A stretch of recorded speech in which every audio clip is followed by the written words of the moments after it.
We've now outlined the greedy algorithm for learning a decision tree. The first thing that we're going to explore is this idea of picking what feature to split on next. We split in our example on credit first, and we could have split on some different feature. How do we decide what to do? And it turns out that this feature selection problem, this feature splitting learning problem, can be viewed as the problem of learning what's called a decision stump, which is at one level in the decision tree. For those not familiar with it, a tree is kind of this really big thing, but if you cut it, you're only left with the little bit at the bottom, and that thing is called a stump. So it's a really, really, really short piece of a tree. So how do you learn a decision stump or level 1 decision tree from data? So we're given a data set like this, just like we had before, and our goal here is to learn a one-level decision tree. So we're given the top node or the root node of all of the data. Some of the data points are safe, some of the data points are risky.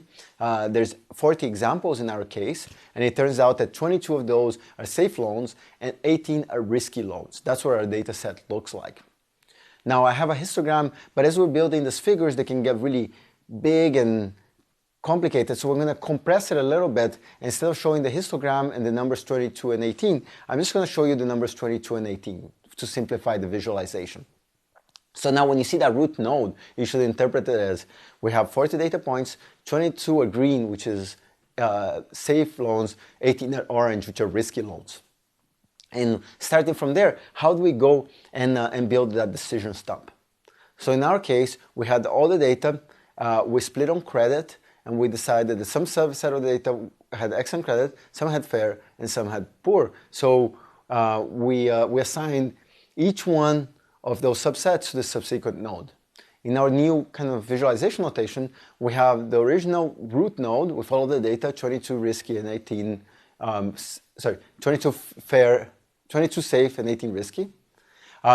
For excellent credit, we have a subset of data where 9 of them were safe and 0 were risky, so 9 in green, 0 in orange. For fair credit, we have 9 safe, 4 risky. And for poor credit, we have 4 safe and 14 risky. So that's what our data looks like at the next level, after we've done the splits. These nodes here in the middle, we call intermediate nodes. Now, for each intermediate node, we can try to make a prediction and decision stump. So for example, for poor credit, we see that the majority of the data in there has risky associated with it. So we say that that's a risky, we predict that to be a risky loan.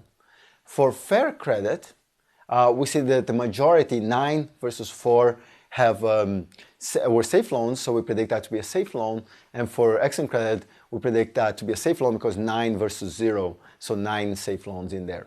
So for each node, we look at the majority value to make a prediction, and you've now learned your first decision stump. It's a pretty simple one, but to get better predictions and more accuracy, we're going to explore that more and split further. But before we split further, we're going to discuss why we picked credit to do the first split as opposed to, say, for example, the term of the loan or income.